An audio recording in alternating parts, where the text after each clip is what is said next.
peut continuer à parler à Dieu. Tu peux parler à Dieu. Dis Seigneur, je suis venu t'entendre ce soir. Je voudrais entendre les voix dans l'assemblée. Les gens qui ont soif d'écouter le Seigneur. Les gens qui sont venus en ces lieux pourraient venir écouter le Seigneur. Est-ce qu'on peut parler à Dieu? On peut lever nos voix et dire Seigneur, nous avons besoin de t'écouter. Seigneur, nous avons besoin d'écouter ta parole. J'ai besoin, Seigneur, que tu disposes mon cœur ce soir. Dispose mon âme ce soir à t'écouter. Je suis assoiffé ce soir. Je voudrais entendre des cœurs qui sont assoiffés, des gens qui sont venus en ces lieux pour écouter le Seigneur. Seigneur, merci pour ce temps. Nous voulons t'écouter, Seigneur. Nous voulons que tu nous donnes la portion de ce soir. Non pas la portion d'hier, ni de demain, mais la chose que tu as préparée pour nous en cette soirée. Nous te faisons confiance et nous savons que tu parles quand tu veux. Seigneur, on a besoin d'être instruit, d'être conseillé, d'être orienté, d'être dirigé au travers de ces moments précieux et merveilleux de ta parole. Merci Père parce que tu vas disposer ton esprit afin de nous donner un langage facile pour pouvoir annoncer ta parole ce soir. Au nom de Jésus-Christ, nous avons ainsi prié. Ton peuple t'acclame fortement. Est-ce qu'on peut acclamer le Seigneur fortement? On peut bien acclamer le Seigneur. On acclame le Seigneur. Je disais, les blancs savent acclamer Dieu.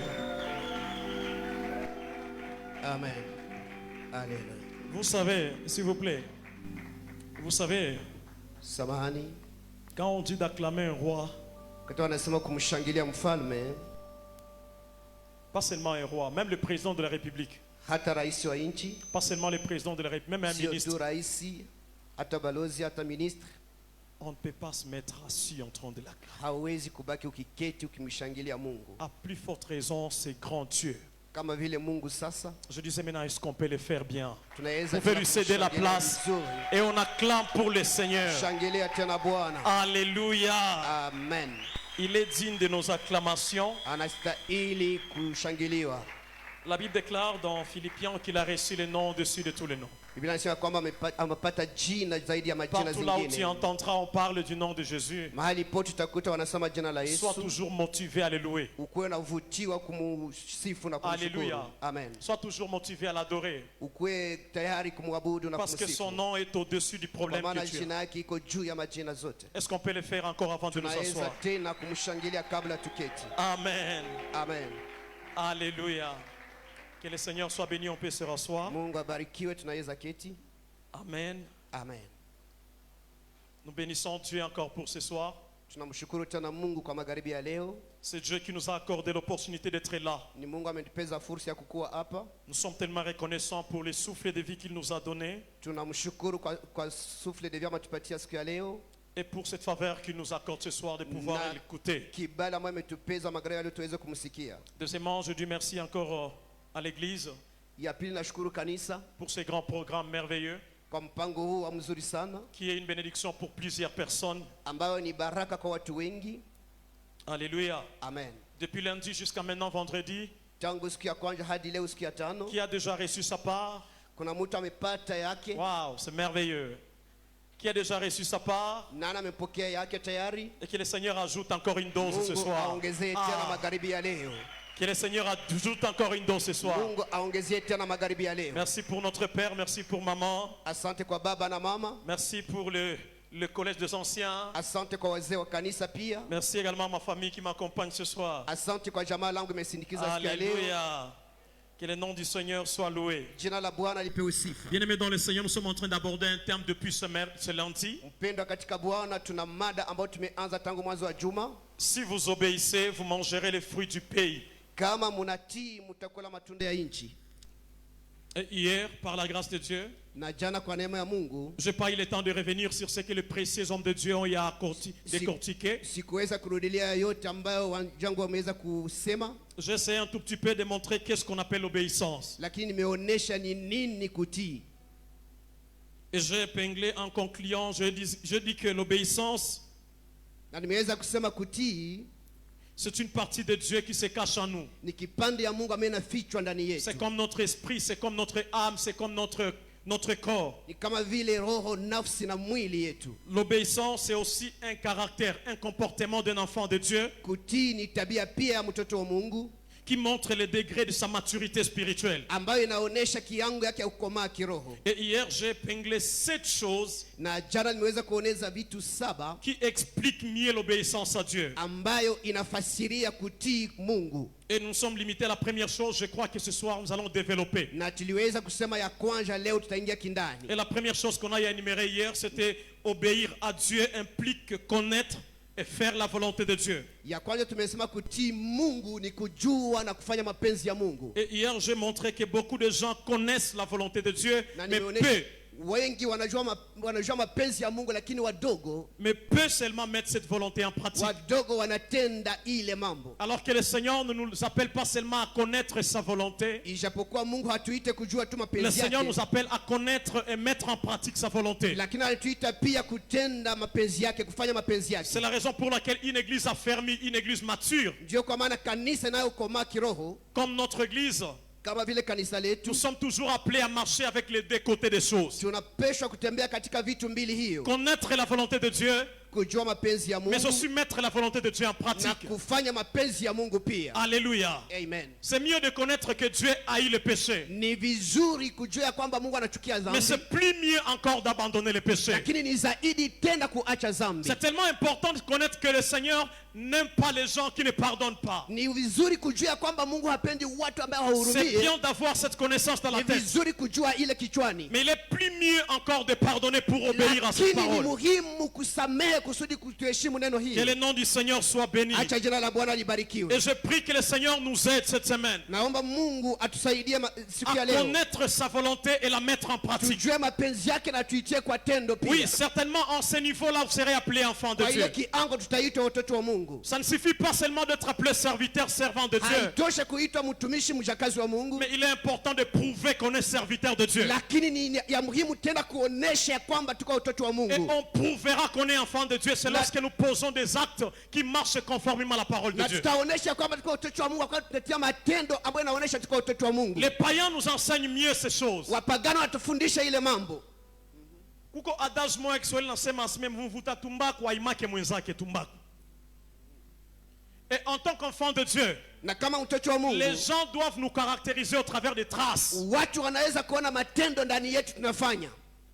À Antioche, pour la première fois, lorsqu'on a appelé les disciples chrétiens, Antiokia, wakati wameitwa wa mitume wa Kristo, on a vu que ces gens marchaient comme Christ. waliona ya kwamba walitembea kama vile Ces Kristo, gens parlaient comme Christ. wamesema kama Kristo, Ces gens se comportaient comme Christ. wametembea kama vile Kristo. Les païens se sont donné l'autorisation de dire ces gens, on peut les appeler les chrétiens. Wamesema tunaweza kuwaita wa Kristo À cause des actes qu'ils posaient. kupitia ile ambao walikuwa wakitenda Mais kila la leo. question qu'on peut se poser aujourd'hui, Sasa swali ya leo, est-ce que Christ est respecté encore au travers de nos vies? Kristo anaheshimiwa katika maisha yetu? Est-ce que Christ est reconnu encore à l'université là où nous allons? Kristo anajulikana kwenye masomo tunasoma? Il ne suffit pas seulement d'être enfant de Dieu à l'église, Haitoshi kukuwa watoto wa Mungu mais il kanisani, est très important d'être enfant de Dieu et obéissant partout là où nous passons. lakini ni ya muhimu kuwa watoto wa Mungu na kutii mahali pote Et tutapita. à ce niveau-là, Na kwa ile kiango le Seigneur dira, Bwana atasema, voici l'homme selon mon cœur. tazama mwana Est-ce kama qu'on peut vile roho yangu. acclamer le Seigneur pour Unaweza cette chose? kumshangilia Bwana? C'est merveilleux. Ni vizuri sana. Nous allons lire la parole de Dieu. Tutasoma neno la Nous Mungu, allons prendre notre passage de base. tutaingia katika versi ya msingi yetu, Ésaïe chapitre 1er, verset 19. Isaya 1:19. Tunasoma kwa jina la Yesu Kristo. Amen. Si vous avez de la bonne volonté et si vous êtes docile, vous mangerez les meilleures productions du pays. C'est la parole de l'Éternel. Amen. Est-ce qu'on peut acclamer pour cette parole? Naweza shangilia neno la Bwana. Alors ce soir nous allons continuer, nous allons prendre la deuxième chose qui explique mieux l'obéissance. Leo tutagundua kitu ya pili ambayo inafasiria kutii, Parce qu'hier on a parlé de la première chose kwa maana jana tumezungumzia kwanza. et aujourd'hui nous allons parler de la deuxième. On va même développer même jusqu'à la quatrième, cinquième chose, même Leo sixième. tutasema ya pili, ya tatu mpaka ya tano wakati moja. Hier je m'excuse parce que j'ai coupé ma prédication alors que j'avais encore mon temps. Jana nimeweza kukata mafundisho ya kwamba nilikuwa na wakati kidogo, Je ne savais pas. sikukuwa najua, Et je demande pardon pour cela. lakini naomba msamaha kwa Mais ile. ce soir je vais me rendre compte de tout assumer. Lakini leo ndaweza kuweza kumaliza yote. Alléluia. Amen. Alléluia. Amen. La deuxième chose pour ceux-là qui écrivent, Kwa kitu ya pili, kwa wale wanaoandika, Obéir à Dieu, kutii Mungu c'est soumettre notre propre volonté à sa volonté. ni kushusha mapenzi yetu kwa mapenzi ya Mungu. Obéir à Dieu, Kumtii c'est Mungu prendre notre volonté ni kuchukua mapenzi yetu et la soumettre à la volonté de na Dieu. kuishusha kwa mapenzi ya Nous allons Mungu. prendre Matthieu chapitre 26, le verset 39. Mathayo 26:39. On peut lire ces passages. Tunaweza soma ile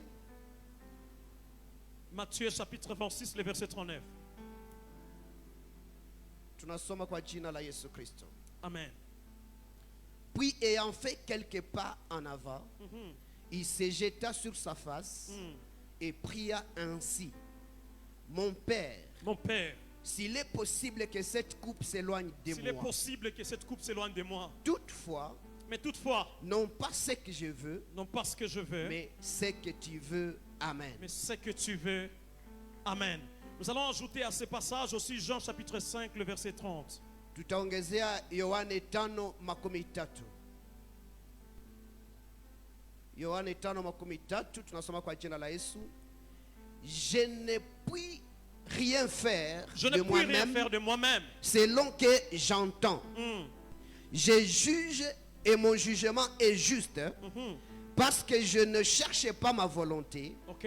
mais la volonté de celui qui m'a envoyé. Est-ce qu'on peut acclamer Amen. pour Jésus? On peut acclamer pour le Seigneur. Alléluia. Amen. Soumettre sa volonté à celle de Dieu. Kutia mapenzi yetu kwa mapenzi ya Mungu. Chaque personne qui désire être utilisée par Dieu Kila mtu anapenda kutumikiwa na Mungu, doit avoir ce comportement de prendre sa propre volonté et anapaswa la kuwa na soumettre à la hii volonté de tabia Dieu. katika maisha yake.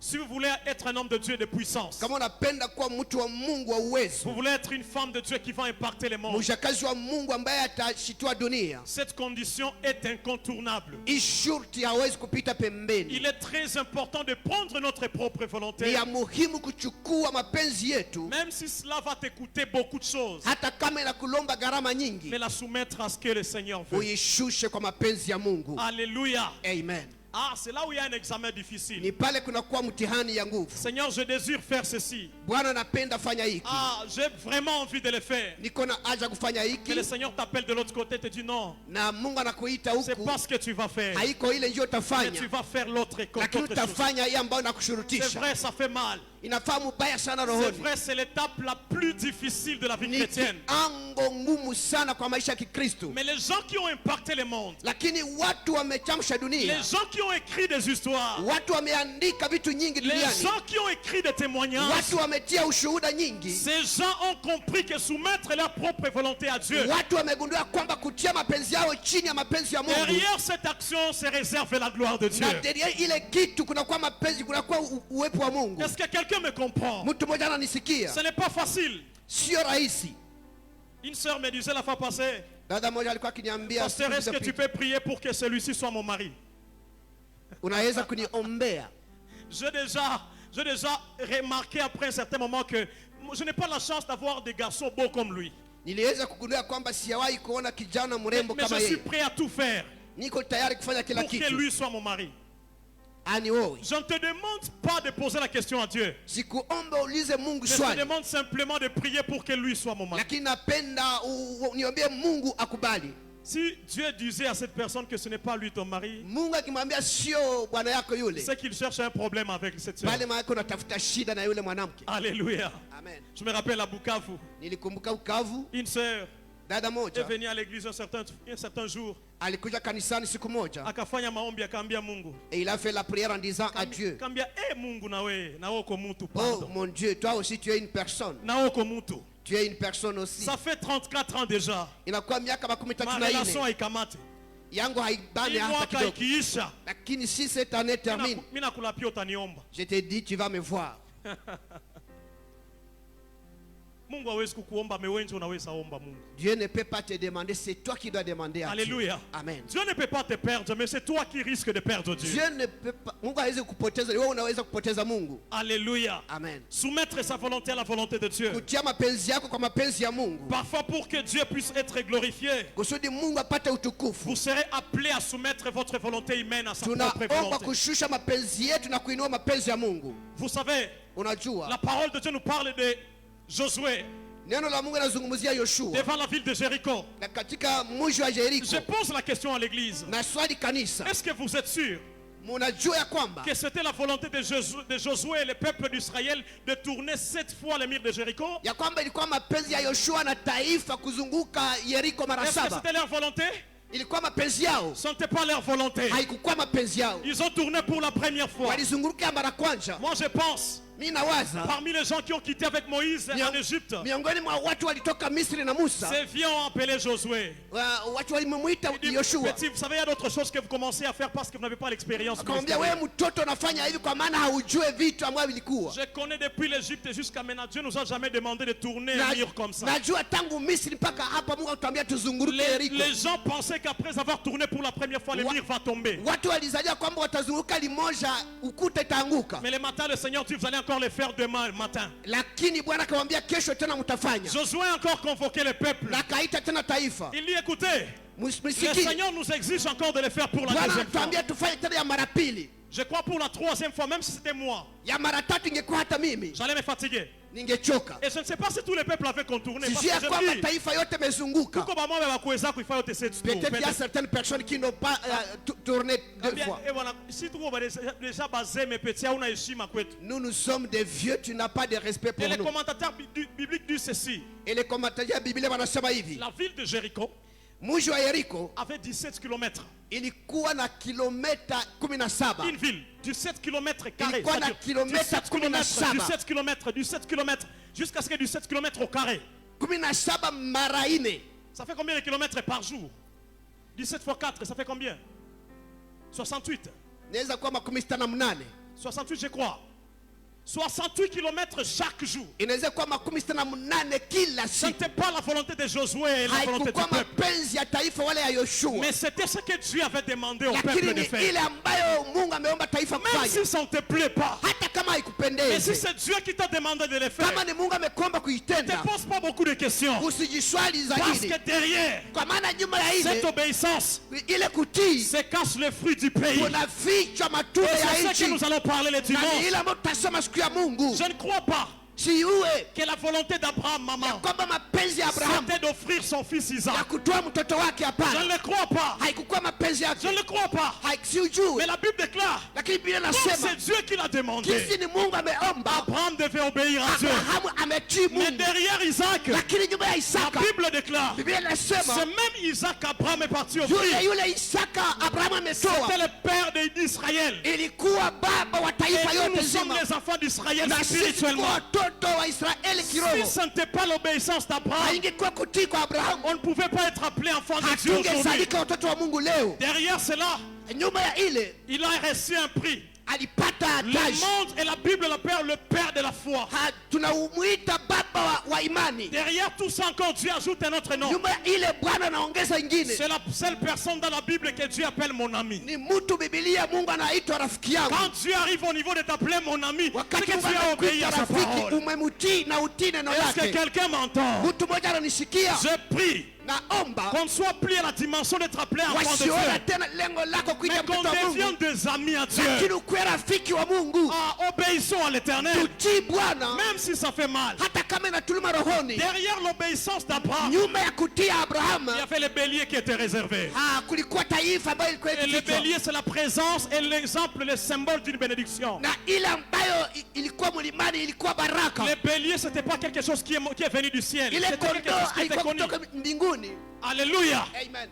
Je ne crois pas Sijue que Moïse, ya kwamba Musa âgé de 80 ans, akikuwa na miaka sa 18 volonté était de conduire un peuple pendant 40 ans, un peuple qui n'honore pas Dieu. mapenzi yake ilikuwa ya kuongoza taifa ambaye haimtii Mungu miaka yapata ile. Lui pensait que Yeye aliwaza ya kwamba quitter l'Égypte jusqu'à Canaan, kutoka Misri mpaka selon la Kanaani, logique liturgique, kama vile Biblia inasema c'était 11 jours de marche. ilikuwa siku 11 tu ya Mais kutembea, il ne s'attendait pas que ça devrait devenir 40. lakini alikuwa ajua kwamba inaweza itakuwa miaka 40. Mais il a obéi à la parole de Dieu. Lakini ametii neno la Bwana. Mais derrière ça, Lakini nyuma ya ile la Bible nous dit Biblia inasema que de Genèse à Apocalypse, tangu mwanzo wa Biblia il n'y a mpaka pas un mwisho autre grand libérateur comme Moïse. hakuna mwingine mwokovu kama ile Musa. Aucun grand libérateur comme Hayawahi Moïse. kuwa kama vile Même si Musa. ce n'est pas lui qui a fait entrer les enfants de Dieu en Hata kama Israël, haiko yeye en Canaan, aliwaingiza katika mais Kanaani. c'est son nom qui est cité comme Lakini libérateur. jina yake imeitwa Je voulais dire à quelqu'un, napenda ambia mtu ton mmoja obéissance à Dieu kutia kwa ne Mungu va pas seulement te donner des fruits, haitakupatia tu même matunda, tes enfants, hata watoto wako jusqu'à la 4e mpaka génération. generation ya ine Ils vont bénéficier de ton obéissance aujourd'hui. watapokea Dieu. ile ambayo umetii. Alléluia. Alléluia. Amen. Dieu ne demande pas nécessairement beaucoup de sacrifices douloureux. Mungu haombe zabihu za mgumu Mais sana, parfois dans la marche chrétienne, cette lakini étape existe. katika maisha yetu ya kiroho ile inakuwa, Dans la vie chrétienne, cette étape existe. katika maisha ya Kikristo ile njia iko. Il y a une période dans la vie chrétienne où tu peux manger la manne jusqu'à ce que tu te fatigues. Kuna wakati ya Ukristo utakula mana mpaka unachoka, Après, na kisha la Bible déclare, Biblia inasema et la manne c'est ça. mana ikaisha Une autre période a commencé. na ingine karne C'est ikaanza. vrai que ça fait 2 ans que tu vis dans une vie épanouie, une vie heureuse spirituellement. Inapita miaka 2 unaishi vizuri. Mais laisse-moi te dire que la vie chrétienne va t'obliger des sacrifices qui seront tellement douloureux. Acha nikwambia kwamba maisha ya Kikristo itakuletea Et nous zabihu ya sommes nguvu, appelés à obéir à Dieu. Quoi na que ce soit. tunaitwa kumtii Mungu. Quelqu'un m'entend? Mtu ananisikia? De Genèse à Apocalypse, Tangu mwanzo wa Biblia il n'y a mpaka mwisho pas de versets à laisser et les versets à prendre. hakuna versi ya kuacha na ya kuchukua. Il n'y a pas de passage à dire non, ça c'était pour l'Ancien Testament. Parce que j'entends souvent les prédicateurs qui disent ça. Non, il y a l'Ancien Testament. Non, il y a Israélite. Ça c'est pour les Israélites, pas pour nous. La Bible déclare que Dieu est le même hier, Biblia inasema kwamba Mungu ni yule yule jana, aujourd'hui, en leo, 2025, leo et éternellement en 2090. hata milele Il restera le même. atabakia yule La yule. seule chose qui ne sera jamais demandée, Kitu moja ambayo c'est sa haitageuka parole. ni neno la Bwana, C'est sa parole. ni neno la Je me Bwana. rappelle en 2010, Nakumbuka miaka il y avait des 2010 vêtements qui venaient de Kinshasa, on appelait ça Kisamoto, Kisanola. kulikuwa nini toka Kinshasa naitwa Kisanola. Pour les gens de notre génération, il y avait des vêtements qu'on appelait Kasamoto. Kwa watu wa miaka yetu kulikuwa nguo inaitwa Kasamoto. Il y avait des vêtements qu'on appelait Mampa, Jinxi, c'est-à-dire tout un pantalon, au-dessus c'est un peu petit, mais là en bas c'est comme un fleuve. Il y avait aussi des pantalons qu'on portait yenye kwa chini huku inakuwa kabambi sana. À notre époque, on était fiers d'acheter ce genre de Na pantalons. kwa ile wakati yetu tulikuwa tukifurahi kuvala ile mapantalo Si za tu vile. n'achètes pas ce genre de pantalon, c'est que tu n'es pas à la mode. Kama hauza ile pantalo ni kusema huko Mais kumode. après un certain moment, on Na a kisha oublié wakati ça. mmoja tukasahau. Bakuone leo garçon na vala Mampa. Leo il va les pantalons Mampa, on va. Batu tubatawaki na kushangala munjie. Parce que cette période est passée. Kwa maana ile karni imepita tayari.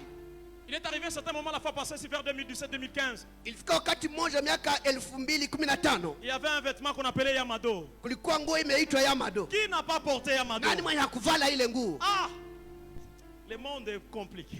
Dunia iko nguvu sana. Alléluia. Amen. On a porté ce genre de vêtements. Tumevaa ile manguo. Mais gloire à Dieu parce que ces vêtements aussi sont passés. Asante kwa Mungu, nguo Moi, je imepita. me pose la question. Na jiswali sasa, S'il y a une sœur kama kuna kuwa dada qui avait perdu sa virginité ambaye amepoteza ubikira à cause d'un wake Yamado, juu ya Yamado, qu'est-ce qu'elle est en train de dire aujourd'hui? hasa leo anasema S'il nini? y a un garçon Kama kuna kijana qui avait sacrifié son père ambaye ametoa zabihu baba yake pour avoir un Yamado, juu ya kupata ile nguo, qu'est-ce qu'il est en train de se dire hasa aujourd'hui? leo anajiswali nini? Le monde passe. Dunia C'est inapita. pourquoi lorsque Salomon a compris Sio cela, kwa maana Solomoni wakati amesikia il ile a dit akasema hivi, vanité de vanité, tout est yote vanité. ni mapito, yote ni mapito. Alléluia. Amen. Aujourd'hui, nous sommes à iPhone 17 Pro Max. Leo tunakuwa na iPhone Mais à 17 à Pro notre Max. temps, on avait un petit téléphone qu'on appelait ZT. Kwa wakati yetu tulikuwa na Tolilo Ça avait un écran en jaune. na ilikuwa na ekra ya kinyekundu. Et je crois nos papas, comme papa Jussi, Hata baba yetu ils ont très bien vu Sendro. wameona ile telefone. Ils avaient un téléphone, comment on appelait Sendro, c'est-à-dire un gros téléphone ici avec l'antenne. Walikuwa na telefone moja Ericsson walikuwa kitia hapa. Heureusement, nous sommes de la nouvelle génération 2010. Alléluia. Alléluia. Mais écoutez-moi, Sikia vizuri, toutes ces choses ile vitu sont yote passées imepita tayari jusqu'aujourd'hui. mpaka leo. Laisse-moi te dire encore la vérité. Acha nikwambie ukweli tena, Même cette chose-là derrière laquelle tu es en train de poursuivre, hata ile kitu ambayo inakukosesha amani leo, à cause des iPhones du 7, tu es prêt à mentir. juu ya iPhone unapenda kusema ongo, À cause d'un vêtement qui est la mode, tu es prêt nguo à pécher. ambayo iko halali unapenda kupoteza dunia yako, Ça va passer. itapita. Mais Genèse chapitre 1er, le verset 1er, Lakini mwanzo au commencement était la parole. kwa mwanzo kulikuwa La neno, parole était avec Dieu. neno ilikuwa na Et la Mungu parole était Dieu. na neno ilikuwa Cette Mungu. parole n'a jamais changé. Haijawahi kubadilika hata Elle siku ne moja, changera na jamais. haitabadilika hata Si siku cette moja. parole n'a jamais changé, Kama haijawahi kubadilika, c'est pas aujourd'hui que Dieu va devenir une autre personne dans haiko ta vie. leo Mungu atageuka naye Derrière leo. ton obéissance, il y a un cadeau qui se Nyuma ya réserve. kutii kwako kuna sababu utapata. Alléluia. Amen. Quelqu'un m'entend pour me donner un amen bien? Mtu mmoja ananisikia aseme Si vous amina. m'entendez, donnez-moi un Kama amen. unanisikia sema amina zaidi. Alléluia. Soumettre notre propre volonté à celle de Dieu. Kutia mapenzi yetu kwa mapenzi ya Mungu. Soumettre la volonté de tes amis à celle de Dieu. Mapenzi ya marafiki zao kwa mapenzi ya Mungu. Tes amis te disent de faire ceci, Warafiki wanakuambia fanya mais hiki. quand vous comparez la volonté de tes amis et la volonté de Wakati Dieu, unalinganisha mapenzi ya marafiki na ya il n'y a Mungu, pas une compatibilité. hakuna ya kufanana pale. Bien aimé, je te conseille, mon frère, ce soir. Nakupatia shauri mpendwa. Écoute les conseils de Dieu. Sikia shauri ya Mungu Obéis à la volonté de Dieu. na utii mapenzi ya Il y a Mungu. des gens aujourd'hui Kuna watu leo qui traversent des moments difficiles seulement parce qu'ils n'ont pas obéi à la volonté de Dieu hier. ambao wanapitisha nyakati ngumu kwa maana ya kutii mapenzi ya Mungu. Et il y a d'autres personnes, je vais aller loin pour des gens qui sont mariés comme nous. Na kuna watu wameolewa kama sisi, Il y a, wameoa il y a kama des gens sisi. qui sont mariés aujourd'hui et qui regrettent d'avoir été mariés avec telle femme ou tel homme simplement parce que tu n'avais pas écouté la volonté de Dieu. Wameoa leo lakini wanalia kwa maana hawakusikia mapenzi ya Mungu. Il y a d'autres personnes maintenant Na kuna watu sasa qui se retrouvent dans un chômage. wanakuwa katika kukoshiwa Ils avaient kazi. le travail avant. Walikuwa na kazi mbele. Mais à cause de ne pas obéir à la volonté de Juu ya Dieu, kusipotii mapenzi ya Mungu, tu as été révoqué. wameweza kufukuzwa Et kazini. aujourd'hui, tu commences à te lamenter. Na leo uko nalia. Je me rappelle d'un papa. Nakumbuka baba moja, Ah, le monde est compliqué. dunia iko ngumu sana. Il était au cadre à l'OCC Bukavu. Alikuwa mtu mkubwa kwenye OCC Bukavu. Et un certain jour, Na siku moja il s'est revenu avec une nouvelle au bureau. akaamka na habari kwenye office. On dit à ses frères, Wanaambia ule ndugu, cette sœur est venue en disant, je viens de voir le directeur. Moi, je viens de voir le directeur. yule dada akasema ya kwamba mimi naona director Avec la comptable dans le restaurant qui est en face. pamoja na comptable katika restaurant inapatikana pale pembeni. Sans que ses frères ne consultent, n'utilisent la sagesse. Bila kutumikisha hekima, Lorsque la sœur comptable est entrée en premier, wakati comptable ameingia wa kwanza, il a poussé un cri. akalalamika sana. C'est busharati mpaka na mukazi banduku. Et puis la sœur était étonnée, dit mais pourquoi est-ce que tu dis ça Et en puis me dada voyant seulement? akashangaa sana, unasema nini? Unasema juu ya Nous nini? savons déjà ce qui se passe entre toi et le directeur. Tunajua inapitikana namna gani wewe na director. Chaque jour c'est dans des restaurants, dans des boîtes de nuit, toi et le directeur. Kila siku wewe na director kwenye J'ai restaurant. déjà envoyé le message à ton mari. Nimetuma message kwa bwana yako. Parce que moi en tant que chrétien, je ne peux pas supporter ça. Mimi kama vile Mkristo siwezi kuhurumia mambo hayo. Manque de sagesse. Kosa Le hekima. Seigneur nous demande d'être sages. Bwana anatupangia Le tukuwe Seigneur na nous demande hekima. d'être sages. Tukuwe na hekima. Écoutez, les gens disent que Sikia, kweli yote ndio ya kusema. Oui, kweli yote ni ya kusema, mais il y a des manières de dire la vérité. toute vérité est à dire, mais kuko maniera ya kuisema. Alléluia. Amen.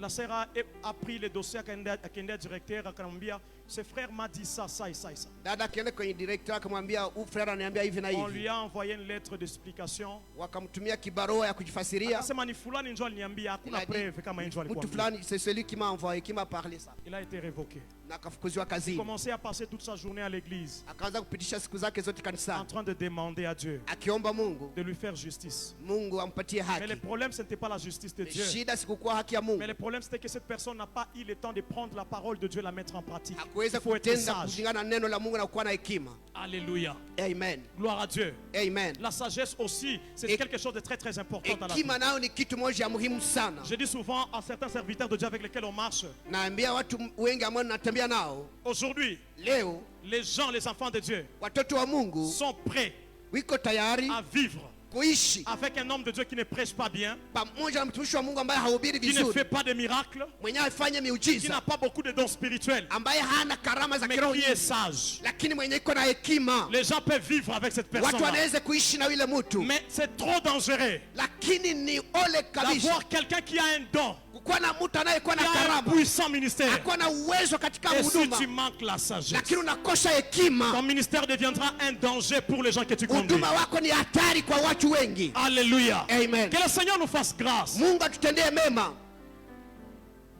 Quelqu'un m'entend? Mtu amenisikia? Dans chaque domaine de notre vie, nous sommes appelés à être sages. Katika hali ya maisha yetu tunaomba kuwa na hekima. Nous allons prendre la troisième chose. Tutachukua kitu ya tatu. Obéir à Dieu Kutii Mungu suppose la contestation et le rejet. inamaanisha kutupiliwa na kusengenywa. Obéir à Dieu, Kutii Mungu cela suppose aussi la contestation, inamaanisha kusengenywa le rejet, na kutupiliwa l'abandon des gens. na kuachiliwa na watu. Quand tu obéis à Dieu, Wakati unamtii Mungu, il va t'arriver un certain moment où lorsque vous obéissez à Dieu, vous Itafika serez wakati obligé de moja, vous séparer avec certaines personnes. utatenganishwa na watu fulani. Ça, je vous dis, c'est la vérité. Nakwambia ukweli. Abraham, Abraham, Dieu dit à Abraham, Mungu anamwambia hivi, je te conseille de quitter la maison de ton père. na kuomba kutoka nyumba ya baba yako. Il a entendu la voix de Dieu. Amesikia sauti ya Mais Mungu, Dieu ne l'avait pas dit de quitter la maison de son père avec son neveu Lot. lakini Mungu akumwambia atoke nyumba ya baba yake Et la pamoja parole na de Dieu nous Lot. dit ceci. Lakini neno la Mungu inasema Depuis le jour où Abraham a quitté la maison de son père, tangu siku Abrahamu ametoka nyumba ya baba yake accompagné par son neveu Lot, akisindikizwa na ndugu yake Lot, il n'avait plus jamais entendu la voix de Dieu. lui parler. hakusikia tena sauti ya Mungu. La voix de Dieu a commencé à parler à Abraham Sauti ya Mungu imzungumzia tena le Abrahamu jour où il s'est séparé de Lot. wakati ameacha Lot, C'est ce jour-là maintenant Dieu l'a appelé. na ni ile siku Mungu amemuita Il dit, je ferai de toi maintenant une grande nation. akamwambia ndafanya wewe taifa kubwa. Vous savez, bien aimé dans le Seigneur, Unajua mpendwa katika Bwana, nous devons savoir écouter la parole écouter la volonté de Dieu tunapaswa kujua kusikia et mapenzi ya faire Mungu textuellement selon ce qu'on a entendu. na kufanya vile vile kisi tumesikia, Et pas faire le contraire. hapana kufanya kinyume nyume. Quand vous allez obéir à Dieu, Wakati utatii Mungu, il y a des personnes qui vont vous laisser. kuna watu watakuacha. Je me rappelle, Nakumbuka quand j'avais reçu le Seigneur, wakati nimempokea mon Bwana, père est mort en 2011. baba yangu alikufa mwaka 2011. En ce temps-là, Kwa ile wakati je me rappelle encore très bien, nakumbuka vizuri sana, je prenais du chanvre. nilikuwa nikichukua L'alcool, cannabis. n'en parlons pas. Pombe sisemi, Parce que je savais que j'avais mon père à côté de kwa moi. maana nilijua kwamba baba yangu iko pembeni, Mais tellement que Dieu me cherchait. na gisi Mungu alikuwa akinitafuta. Qu'est-ce que Dieu a fait? Mungu alifanya nini? Il a d'abord fermé la porte devant laquelle moi j'espérais. Lakini alifunga kwanza mlango ambao nilikuwa nikitumainia, Il a repris mon père. akachukua baba yangu. Je commençais à traverser une vie difficile. Nikaanza kuishi maisha magumu Et à sana. cause de cette vie difficile, Juu ya ile maisha magumu, j'ai donné ma vie au Seigneur. nikapana maisha yangu kwa Mungu. C'est-à-dire quoi? Ni kusema nini? Le Seigneur voulait protéger ses ministères. Mungu aliweza kuchunga huduma niko nayo, Il a pris mon père. akachukua baba yangu. Ce n'est pas facile. Sio rahisi, C'est douloureux. inauma Il y sana. a d'autres personnes que Dieu va te prendre. Kuna watu wengine Mungu atachukua Simplement parce qu'il veut te protéger avec kwa la maana chose qu'il a placée anapenda à toi, kukutia pembeni, afin de bénir la multitude qui t'attend aweze demain. kubariki ile ambayo imetoka ndani yako. Alléluia. Amen. Obéir à Dieu Kutii Mungu est parfois douloureuse. inakuwa na uchungu wakati moja. Obéir à Dieu Kutii Mungu pour finalement souffrir juu ya kuteseka ne se limite pas seulement par mon histoire. haishie kwa historia Mais yangu. il y a plusieurs personnes dans la Bible Kuna watu wengi kibibilia qui ont obéi à Dieu ambao wamemtii Mungu, et après cela, na kisha ile ils ont commencé leur vie de souffrance. wakaanza maisha ya kuteseka. Voyons Luc chapitre 1er, le verset 38. Tazama Luka 1 Voyons Luc chapitre 1er, le verset 38. 1:38. On peut nous projeter ces passages. Voyez, regardez. Marie dit, je suis la servante du Seigneur. Qu'il me soit fait selon ta parole. Et l'ange le quitta. Maria akasema niko mjakazi wa Mungu, ifanyike kulingana na neno lako, na malaika katoka. Lorsque l'ange Gabriel a rendu visite à Marie pour lui annoncer, Wakati malaika mtembelea Maria juu ya kumtangazia neno njema, beaucoup de gens pensent que cette nouvelle était facile, mais c'était une nouvelle watu difficile. wanawaza kwamba ile neno ilikuwa rahisi, ilikuwa ngumu sana. Et Marie donne une réponse. Na Maria akapana jibu, Il dit, je suis la servante du Seigneur. niko mjakazi wa Et Mungu, comme je suis la servante du na Seigneur, gisi niko mjakazi wa Mungu, j'obéis à ta parole. natii hii neno, J'obéis à ta parole. natii hii neno. Beaucoup de gens pensent que Watu wengi wanawaza ya la kwamba réponse de Marie, jibu ya Maria c'était une naïveté. ilikuwa jibu ya kusipojua. Non. Hapana. Elle savait dans quoi est-ce qu'elle s'engageait. Alikuwa anajua anaingia mu vitu Elle gani. savait que derrière cette décision, Anajua nyuma ya ile hatua. je suis servant de l'Éternel. Elle savait. Niko mjakazi wa Bwana. Bakute tu dada mwanaimbaka hapa mjakazi wa Bwana iko mimba. Mama amuuliza sema fille, qu'est-ce qui s'est passé? Ase mama, hii ni mimba ya Mungu, même si qui va comprendre ça? Ase Mungu ndio alinipa mimba. Est-ce que l'église peut comprendre ça? Et Marie savait. Et Marie savait. Maria alijua. Le chemin par lequel je m'engage, Njia ambayo natafuta c'est pitia un chemin très douloureux. ni njia ya magumu sana. Mais je préfère obéir à Dieu. Lakini naamua kumtii Mungu. Je préfère obéir à ce qu'il me dit. Naamua kumtii ambaye La ananiambia. Bible déclare, Biblia inasema en ce temps-là, kwa ile wakati elle préparait déjà son mariage. alikuwa akitayarisha ndoa yake. Elle avait son fiancé. Alikuwa na fiancé wake. Elle savait, en acceptant la grossesse de Dieu, Kukubali ile mimba ya Mungu, il y aura des complications dans sa relation kutakuwa amoureuse. shida katika uhusiano yake na mumewe. Mais où sont ses sœurs Sasa wadada wiko qui wapi sont prêtes à sacrifier leurs relations amoureuses aujourd'hui à ambao cause uko de Dieu? tayari kuacha uhusiano yao na watu juu ya Où sont Mungu? ses frères Wale wa ndugu qui sont prêts à sacrifier leurs bonnes relations à cause de Dieu? ambao iko tayari kuacha uhusiano yao juu ya Mungu? Elle savait.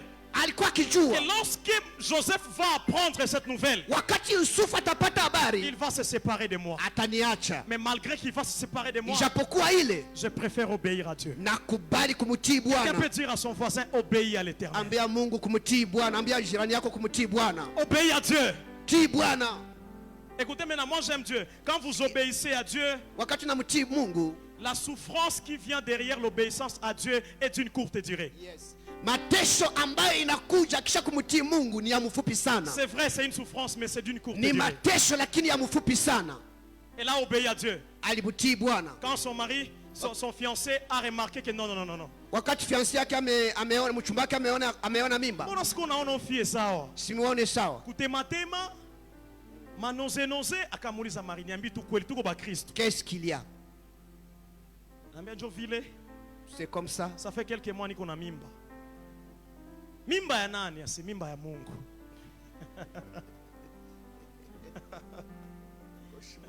Mimba ya Mungu. J'ai aimé Joseph. Nimempenda Yusufu. La Bible déclare qu'il n'a pas répudié mal Marie. Yusufu hakumsema Il mbaya a Maria. voulu se séparer de Marie dans le secret. Alipenda kumwacha Maria katika fumbo. Enfants de Dieu, apprenons aussi à nous séparer de certaines personnes en secret, sans Na salir sie la tujifunze réputation. kuachia watu katika fumbo. Si tu veux quitter à l'église, quitte calmement, mais sans salir la réputation des gens qui Kama te laissent unapenda là-bas. toka kanisani uende bila kuchafua watu Est-ce que kanisani. quelqu'un m'entend? Mtu Tu amenisikia. veux te séparer de quelqu'un. Parfois, ça se passe avec les jeunes. Kama unapenda kuachana na mtu, Il suffit tout mtu garçon asemese abikamate munaachana directement nageuka panya ya kunuka. Usimwone tena. Apprenons à nous séparer avec certaines personnes en silence et préserver les réputations. tuachie watu, tuachie nao, lakini tusipoteze reputation zao. Pendant la nuit, la Bible déclare, Usiku Biblia inasema Joseph a fait un pas devant, un pas Yusufu derrière, un pas akarudia nyuma devant. mara 4 mara 5. Mais pendant la nuit, Na ile usiku Dieu est apparu à Joseph.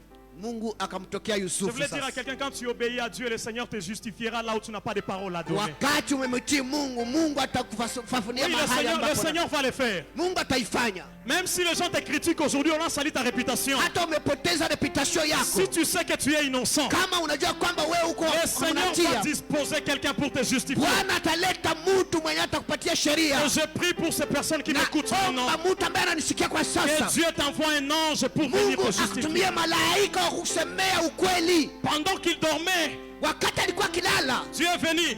Mungu akakuja Il dit petit Joseph. akamwambia, wewe Yusufu, Heshima ni kuheshimiana na petit. Heshima ni kuheshimiana. Comment est-ce qu'on est acha bibi yako? comment tu peux laisser ton épouse? Akamwambia wewe nani mosha kuwa na hii information? Akamwambia mimi ni Mungu. Moi je suis Dieu. C'est pas certain Mungu na wewe. Heureusement depuis Genèse jusqu'aujourd'hui, hakuna mwasabe ba mimba ya Mungu, jamais. Personne n'a porté Mais la on grossesse est de étonné Dieu. de vivre avec cette sœur à l'église sans savoir qu'elle était impudique. Kwa tunaishi na huyu musika kanisani, sikuwa najua kama ni mbaraga. Elle est tombée enceinte, mais jusque-là, elle n'arrive pas à avouer ce qu'il est propriétaire de Kisha la anabeba grossesse. mimba, hapende kusema nani mwenye mimba. Mungu akamwambia petit, ile mimba ni yangu. Ile mimba ni yangu, wende uilee mpaka siku itazaliwa. J'ai aimé Joseph aussi. Nimependa Il a Yusufu obéi pia akatii neno la Mungu Marie pia. a obéi. Maria alitii Joseph également a obéi. na Yusufu naye pia Ces deux akatii. personnes doivent déjà voir la gloire de Dieu. Watu wanaweza pata utukufu wa Mungu tayari. Il est rentré le matin chez Marie. Akarudia kwa Maria. Et Marie est étonnée de voir que moi tulirompe pena et Jana. Anarudia tena leo. Kama qu'est-ce qui s'est passé? C'est hapana njo vile. Nishongea na mwenye mimba. Na mwenye mimba ananiambia seni yake. Pakala nayo. La Bible déclare l'obéissance de Marie de garder Jésus dans son ventre. Kutii kwa Maria kumchunga Yesu katika tumbo Cela lake. a fait de Marie la femme la plus gracieuse du monde. Imefanya Maria kuwa mwanamke mwenye heri dunia yote Même au nzima. ciel, Hata mbinguni nous allons devoir dire respect à Marie. tunapaswa kumheshimu Maria. Alléluia. Amen. En tant que la mère du Seigneur. Kama vile mama wa Yesu Mais Kristo. comme Joseph aussi avait obéi, Gisi Yusufu naye il ametii. fallait que Joseph aussi soit récompensé. Yusufu naye angepaswa kupata La taji. Bible déclare, maman, lorsque Jésus est venu, Wakati Yesu alikuja, la première personne qu'il a voulu récompenser, c'était wa son père kwanza adoptif. alipenda kumpatia ni baba yake ambaye Le même amebeba. jour où il est né, Wasiku alizalika. la Bible déclare Biblia inasema ya que kwamba son métier c'était un laboureur. Non, c'était un kazi charpentier. yake alikuwa mseremala. C'était un charpentier. Alikuwa mseremala. Mais ce jour-là, Na ile siku il y a eu des mages. kulikuwa Ils sont venus de l'Orient. wametoka kule, Ils sont venus avec de l'or. wamekuja na Ils sont dhahabu, venus avec de l'encens. wamekuja na Ils asante, sont venus avec des myrrhes et des wamekuja pia parfums. na mafuta. Lorsqu'ils sont arrivés, Wakati wamefika quand je me dis pale que kakasema Marie en ce temps là-bas, Maria elle avait pale encore des douleurs d'accouchement. alikuwa na maumivu ya Elle kuzaa, ne pouvait pas recevoir ces cadeaux. angeweza kupokea ile za Jésus était aussi bébé. Yesu. Alikuwa mtoto. Na Mungu akajiarrange bisifanyike mhopital pour que docteur asilombe le pauvre. Alléluia. Bikafanyika mungango la zizi la nyama. Il y avait que Marie et son mari.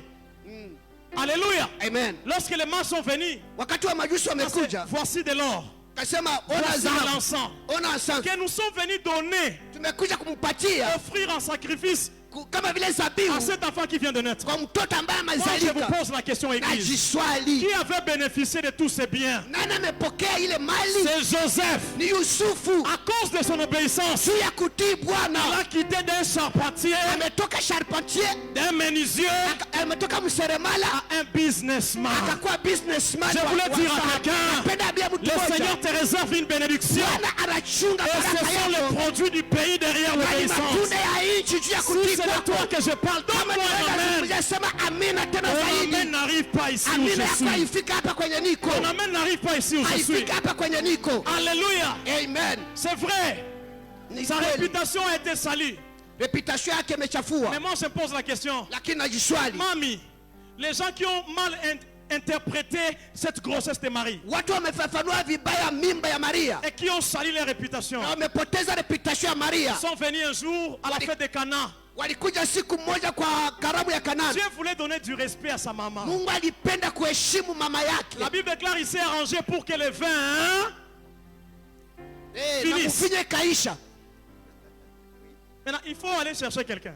Mwende mtafute sasa mtu moja. C'est pas tout le monde. Sio kila mtu. Mwenye kuna mission ya kwenda ongea na Yesu. Kila la mission de parler Il y a avec des Jésus. personnes qu'il faut aller consulter. Kuko watu wanapaswa kusema na Yesu. Et toutes ces personnes Na miongoni wale watu qui avaient mal répété le nom de Marie ambao wamechafua jina se Maria, sont dit, wamesema c'est seulement Marie qui peut trouver une ni solution. Maria tu dans cette anayepaswa situation. kupata suluhisho. Il y a des gens aujourd'hui qui te négligent, qui te rejettent. Kuko watu wanakuangalia leo, Ils vont te chercher dans 2-3 ans. watakutafuta miaka mbili tatu, Reste obéissant à Dieu. kia tu kimtii Bwana, Et dans peu de temps ici, na kwa siku chache tu ils vont venir watakuja, te dire, watakwambia hatuna ya kufanya, wewe tu ndio kuna porte ya n'avons kutokea. rien à faire, c'est toi qui as la solution. Ils ont dit, maman, s'il te plaît, Mama, pardon, est-ce que tu peux parler à ton fils? sema na mtoto wako, Hakuna pombe, pombe naisha. mvinyo c'est déjà fini.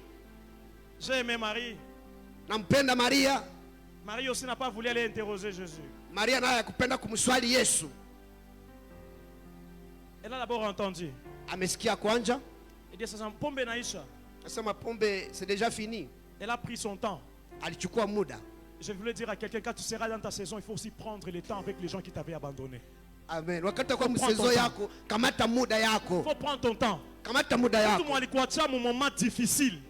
Akikia kutafuta siku kwenye vitu vinaendeka, usimkubali rapidement. Temporiser. Temporise un peu, temporise un peu. Temporise un peu. Alléluia. On a vu des gens qui nous ont laissés il y a très longtemps. Aujourd'hui, qui commencent à nous envoyer des messages. Est-ce que ça coûte 2000? On a Moussoma, on a moitié kwanza à vie pendant 3 jours. Alléluia. Ils t'appellent, tu les raccroches. Je suis en réunion. Ils t'appellent, tu les raccroches. Je suis dans une activité, dans une grande activité. Niko katika kazi kubwa Mungu sana. akupeleke mwele saison ma fière devant tes ennemis. Que Dieu t'amène dans cette saison-là devant tes ennemis. Après ce séminaire, Kisha hii semina nous croyons tunaamini que le Seigneur va nous donner les fruits du pays. ya kwamba Mungu atupatia matunda ya nchi. Lorsqu'on va recevoir les fruits du Na pays, tutapokea matunda ya on nchi. va temporiser un peu. Tatemporize na Pour shie les gens kidogo. qui nous avaient abandonnés. Kwa watu ambao Pendant wametutupilia. que tu acclames le Seigneur, Wakati Dieu te mshangilia sélectionne Bwana, parmi acha ces gens. Bwana aifanye vile Le kwa jina Seigneur la te Yesu. sélectionne parmi ces Mungu gens. akuselektione miongoni mwa wale watu. Alléluia. Amen. Alléluia. Amen. Mon temps, j'ai encore le temps. J'ai encore mes 10 minutes là-bas. J'ai encore mes 10 minutes. Yes. Alléluia. Amen. Alors nous allons voir. Nous sommes dans le livre de... Nous allons prendre notre passage. Genèse chapitre 16, le verset 9. Mwanzo 16 kenda. On va se limiter par là aujourd'hui, mais le dimanche, on aura vraiment le temps. Viens le dimanche avec un cœur assoiffé, parce que le dimanche, le Seigneur va nous faire du bien. Tutamalizia hapa ujikazi On kwa va siku ya Mungu recevoir kwa les maana fruits du tutasema pays. vitu mingi sana. Alléluia. Amen. Genèse chapitre... On a déjà projeté ça. Mwanzo 16 na mstari wake wa kenda. L'ange de l'Éternel lui dit, retourne vers ta maîtresse et humilie-toi sous sa main. Amen. Amen. L'histoire qu'on nous parle ici, c'est Agar. Historia ambayo tunasoma hapa ni ya Agar. Agar et Sarah, la femme Agar na d'Abraham. Sarai. Alléluia. Amen. La Bible déclare à un certain moment, Biblia inasema kwa wakati moja Sarah a pris sa servante. Sarai amechukua mjakazi Elle a wake donné sa servante à son mari akamtoa kwa bwanaye pour que la servante puisse lui donner un fils. kusudi aweze kumzalia mwana. Agar Agar a obéi à sa servante, à akatii sa maîtresse. Sarai. Alléluia. Amen. Elle est partie, on l'a imposée. Elle est partie quand même. Wakamshurutisha Et na après kaenda. avoir eu un fils, Kisha kupata mwana, sa maîtresse s'est retournée encore contre elle. Sarai akamgeukia mgongo Jusqu'au point de la chasser de la maison. mpaka akamfukuza nyumbani Elle l'a maltraitée. na akaanza kumchukua vibaya, Elle a fui de la maison. akakimbia Elle nyumbani, est partie. akaenda. Les fruits, c'était quoi? L'obéissance à sa maîtresse. Matunda ilikuwa nini? Kumtii Ouvre la porte à la mjakazi douleur. wake, ikafungua mlango wa machungu, Elle arrive dans le désert. akafika kwenye jangwa. Le désert, c'est un lieu où il n'y a pas de gens, il n'y a pas d'eau, il n'y a pas de nourriture. Jangwa ni mahali hakuna mtu, hakuna chakula, hakuna maji. Et il nous arrive parfois Na d'arriver, tafikia wakati moja de nous retrouver dans un désert à cause de l'obéissance à une tunapatikana personne. katika jangwa juu ya kutii. Vous avez obéi à votre père, Umetii baba yako, mais cela, lakini ile après l'obéissance, vous vous retrouvez dans un kisha désert. kumtii unapatikana katika jangwa. Une maman avait obéi à son oncle qui lui avait apporté un homme, c'était un homme vraiment friqué qui avait beaucoup d'argent. Il lui dit, si tu peux commencer à sortir avec cet homme, il a beaucoup d'argent, il peut soutenir ta famille. La sœur a obéi. Mama moja alimutii myomba yake na akatia, akaanza Mais kufanya vitu après un vilivyopendeza certain Mungu. moment, elle a Kwa attrapé wakati le moja, VIH. Elle a attrapé le VIH. Akakuwa na ukimwi, Elle a obéi. alitii, Mais de l'autre côté, lakini kwa il y a sasa une douleur kuna uchungu qui s'est préparée. ambayo ilikuwa tayari Dans le désert, katika le jangwa. Seigneur envoie un ange Bwana akatuma malaika pour Agar. juu ya Agar, Il dit, tu akamwambia dois retourner dans la maison de ta maîtresse. unapashwa rudi katika nyumba ya mtumwa wako. Ce n'était pas une décision facile pour Agar. Haikukuwa hatua ya Parce rahisi, qu'elle savait que retourner dans la maison de ma kwa maîtresse, maana alijua kurudia katika nyumba ya Sarai cela implique encore la ni souffrance. mateso tena zaidi. Elle va encore me maltraiter. Atanipiga tena, Elle va maltraiter mon fils. atatesa tena mtoto wangu.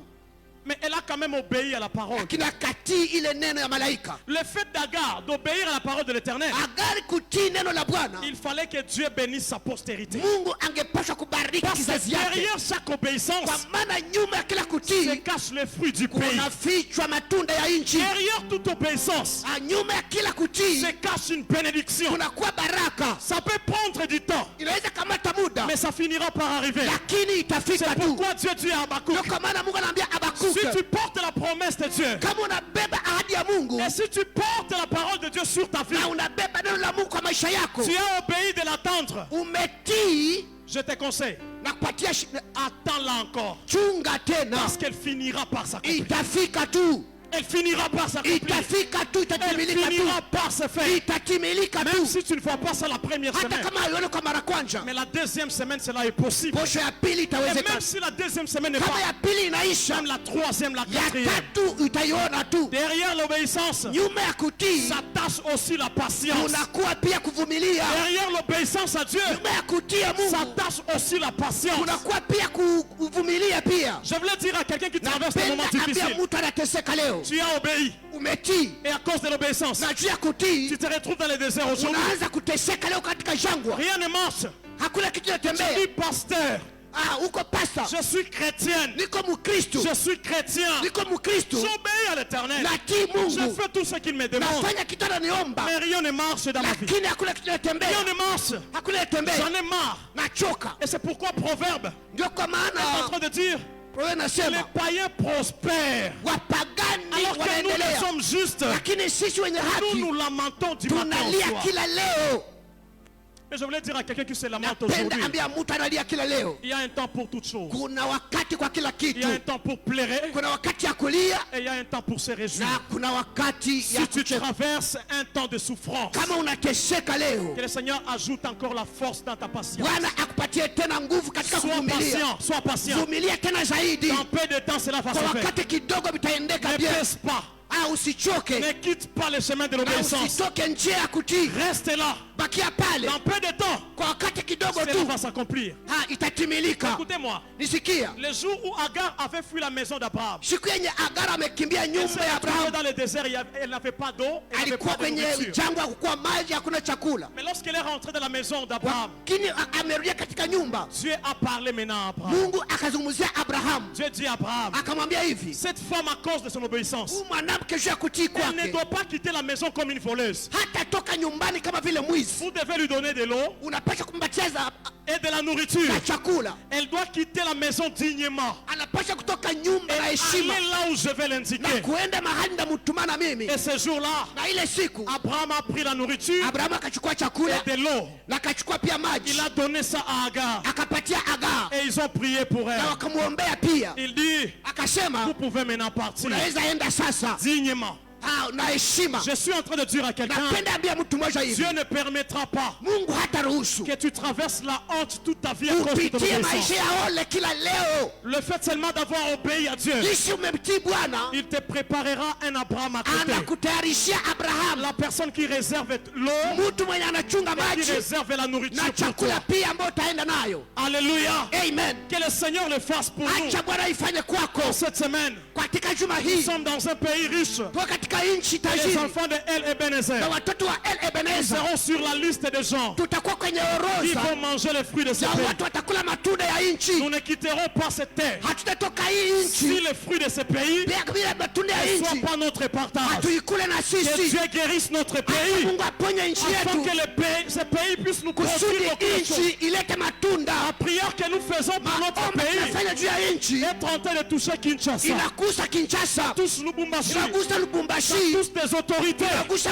wa ukubwa wa nchi. Après ce programme, Kisha hii mpango il y a une très bonne saison qui commence à kuna Goma. karne ambayo inaanza. Nous sommes parmi les rares églises qui organisent Tuko des programmes miongoni mwa comme nchi ça. ambayo wanaomba hivi. Beaucoup des églises se lamentent. Makanisa inalia, Beaucoup des églises n'ont pas le temps de prier pour makanisa nos hawana nations. wakati ya kuombea nchi, Mais à cause de El lakini Ebenezer, kwa El cette Ebenezer nation sera guérie. hii taifa Et nous itapona, allons manger les fruits de ce pays. kula matunda ya Je le nchi. déclare au nom de Jésus. Na iseme kwa Et jina la ce Yesu, que j'aime, ile nous napenda serons les premières personnes sur la kwa liste. wa kwanza kwenye orodha. Que Dieu nous paye Acha maintenant. Mungu atulipe kwa Parce que jina la Yesu. derrière l'obéissance, Nyuma ya il kutii y a un prix, kuna il bei, y a un cadeau, kuna il y a une adhabu récompense. na ambayo Et je le mtatopeza. déclare au nom de Jésus Na Christ. isome kwa jina la Yesu. Que Dieu récompense tout un chacun Mungu de nous. atulipe kwa jina la Que Dieu Yesu. bénisse sa Acha parole. Mungu abariki neno Je lake. vais inviter le pasteur, Mungu tubariki le pasteur héritier à s'avancer et qui Pastor va nous Héritier conduire dans la akizogea prière. mbele. Bienvenue. Est-ce qu'on peut acclamer pendant qu'il est Tunaenda en train de kumshangilia s'avancer? Bwana. On acclame pendant qu'il est en train de Tu s'avancer. peux encore pousser les cris de joie au nom de Jésus. Tutashangilia tena zaidi ya kawaida. Shangilia Bwana zaidi ya kawaida, utazidisha makofi ya furaha, makofi ya heshima. Ni kama vile haujaelewa, nimekuwa naambia mtu moya azidishe makofi ya heshima, makofi ya heshima kwa ajili ya utukufu ya Mungu. Haleluya.